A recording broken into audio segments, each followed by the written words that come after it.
Tout de suite, la revue d'actualité.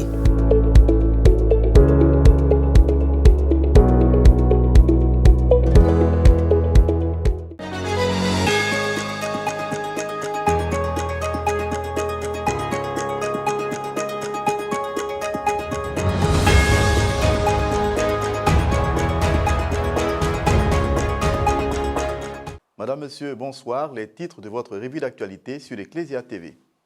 Ils ont été invités à l'étude sérieuse et à la prière, ces élèves et étudiants de l'archidiocèse d'Abidjan qui ont participé le samedi 2 mai dernier à leur messe de bénédiction officiée par le père Félicien Guessé, secrétaire exécutif national de l'éducation catholique.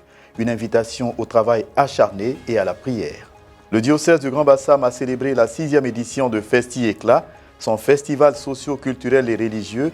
Au programme, échange éducatif, hommage aux pères stigmatins et aux sœurs des pauvres et transmission de l'héritage culturel du peuple Agni sans vie, un festival qui veut préserver l'authenticité de l'histoire de l'évangélisation en Côte d'Ivoire tout en valorisant les cultures des peuples. Bienvenue dans cette édition d'information. Ouvrons ce journal avec l'archidiocèse d'Abidjan où le samedi 2 mai dernier, les élèves et étudiants en classe d'examen ont participé à une messe pour confier au Seigneur leurs différents examens. La célébration a été officiée par le père Félicien Guessé, secrétaire exécutif national de l'éducation catholique représentant l'archevêque. Guy Rochiao nous fait revivre ce moment. Ils sont venus de tous les coins de l'archidiocèse d'Abidjan et même au-delà, ces élèves et étudiants en classe d'examen pour participer à la messe de bénédiction diocésaine en leur faveur. C'était le samedi 2 mai dernier à la cathédrale Saint-Paul d'Abidjan-Plateau.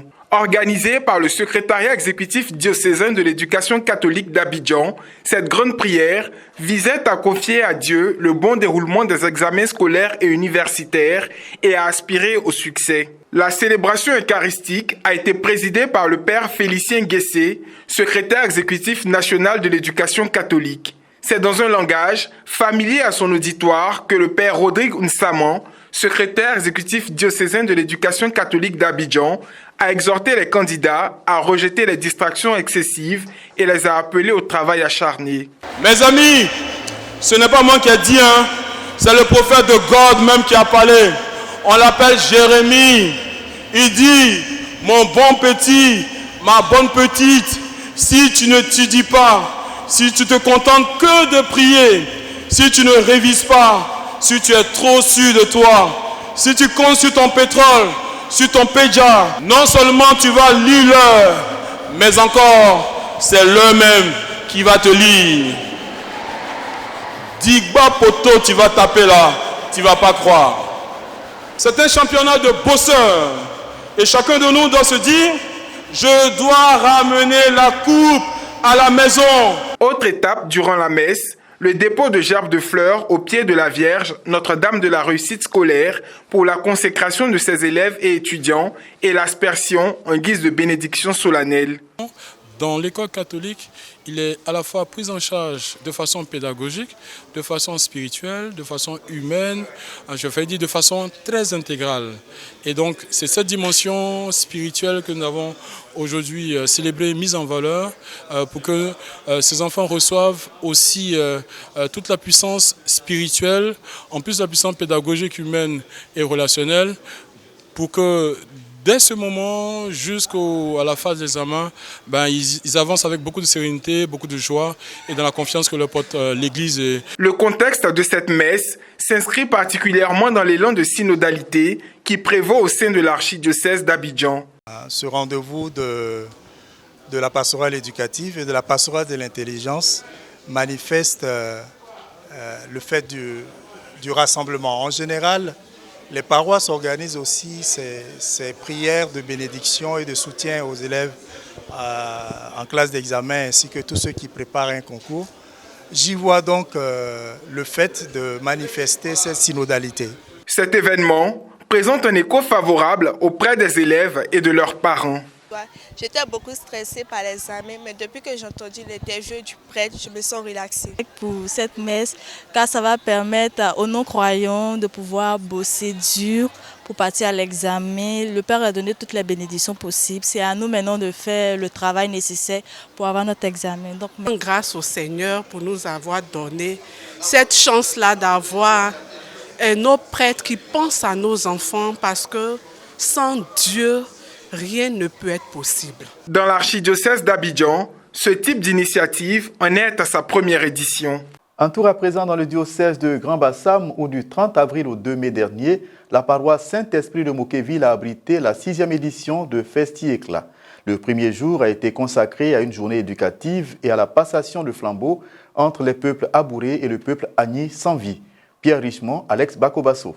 Le diocèse de Grand-Bassam, porte de la foi, a organisé du 30 avril au 2 mai dernier la 6e édition de Festi Éclat, son festival socio-culturel et religieux annuel.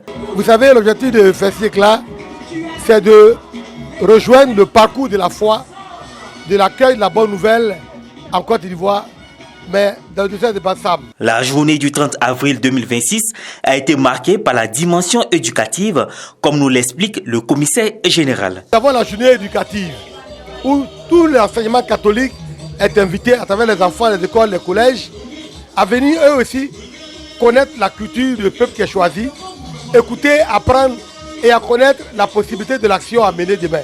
Vous savez, chez nous on dit, qui veut se reposer à l'ombre d'un grand arbre doit pouvoir planter l'arbre dans sa jeunesse. Notre grand arbre là, ce sont nos enfants. On doit les éduquer à prendre le pas de responsabilité. Et donc, on dédie une journée entière pour eux, pour qu'ils viennent aussi écouter. Au niveau religieux, cette 6e édition a mis en exergue les actions des pères stigmatins et des sœurs des pauvres dans le sud Comoé, sans oublier l'évangélisation du peuple Agni sans vie. Les enfants ont pu poser des questions afin de mieux comprendre.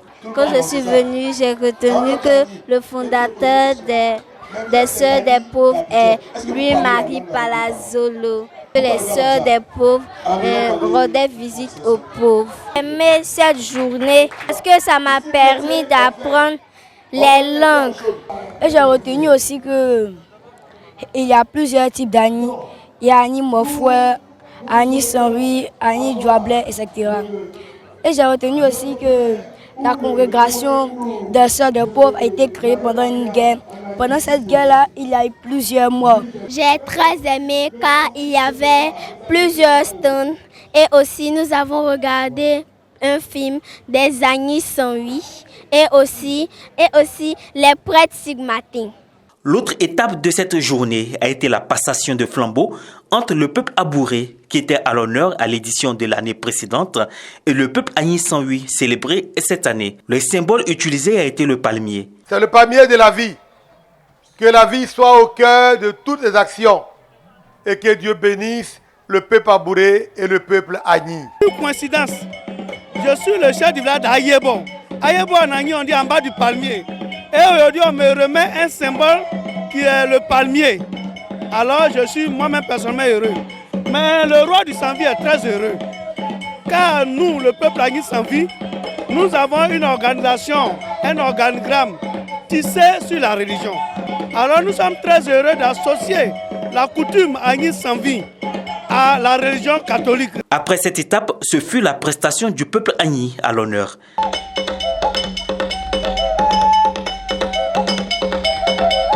Festi Éclat est un festival socio-religieux et culturel qui permet de promouvoir le patrimoine culturel et religieux du diocèse de Grand-Bassam et de transmettre à la postérité l'authenticité de l'histoire de la foi chrétienne catholique en Côte d'Ivoire et l'évangélisation des peuples.